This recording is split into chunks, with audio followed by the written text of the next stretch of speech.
Carol Flower 9672 asks, Lynette, what does burning off the debt mean? Well, it means quite simply to repay that debt with dollars in this country that have zero value. Because remember, this is what creates money. Debt is what creates money. So at some point, that debt must be either serviced or paid off or rolled over or defaulted on. Well, is the U.S. government going to default on the debt? And they don't have to, because they print the money to repay the debt. I mean, you got to say that's a great advantage for those governments and central bankers, but they create the money to repay the debt.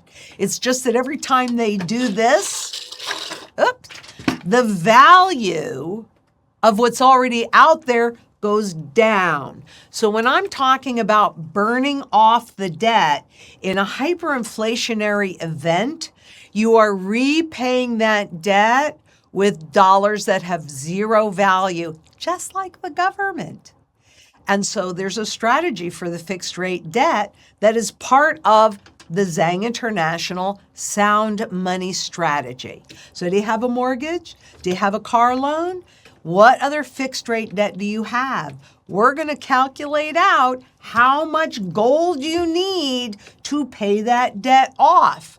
But we're also going to do it with today's fundamental value. And so, for example, let's say that at this moment, I'm just pulling numbers, but let's just say at this moment, you need 10 ounces of gold to pay off that fixed rate mortgage. But they keep doing this, which means that the current purchasing power value of this goes down even faster, so that by the time you are ready to repay that debt, instead of it taking you 10 ounces, maybe it takes you 1/10 of an ounce. That we're not going to know just yet, so we're just prepared, because booty hooty Rudy Manooty, you have extra gold than you were thinking you had. So that's what I mean by burning off the debt.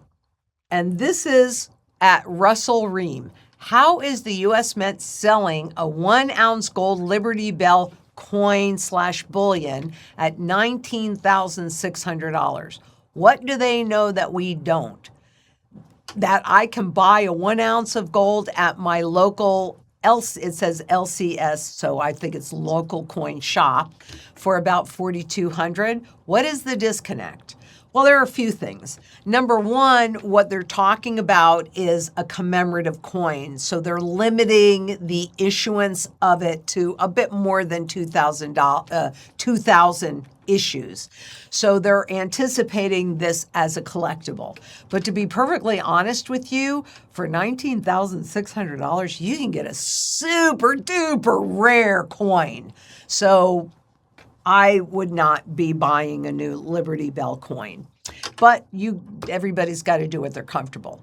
So what they know that we don't is that people that shop from the mint aren't really probably looking too frequently at prices, because it's been my personal experience over all these 25 years that I've been doing this, that the Mint Direct is typically more expensive even on bullion gold, which is not my personal preference, but. And so, yeah, to your point, Russell, it's going to be a whole lot less expensive, but I don't think that people that go on the Mint and buy from them really pay too much attention or understand. I hate to say this. I don't think they understand what they're doing. What can I tell you? And on a gallon ray. If I butcher your name, please forgive me. 6619. Please, Ms. Lynette, how many cents is par to the fiat dollar now?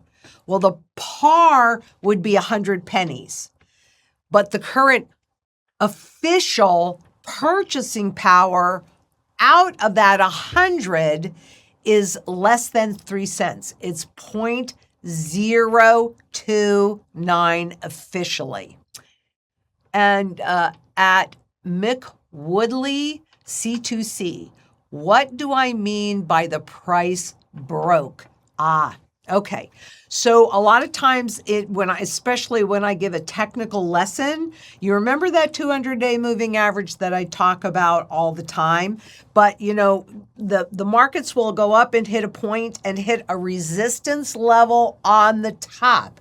And then they'll come down and they'll hit a support level on the bottom.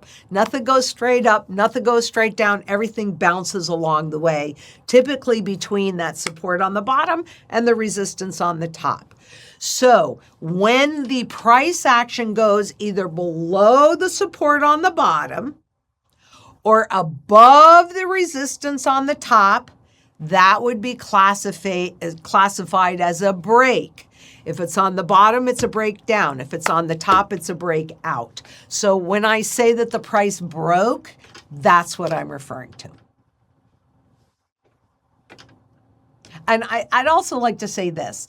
If I explain this and you don't get it, let me know. I'll do it with a chart, and that'll help you. That's why I like to do things with PowerPoint, because I can do it visually as well as verbally.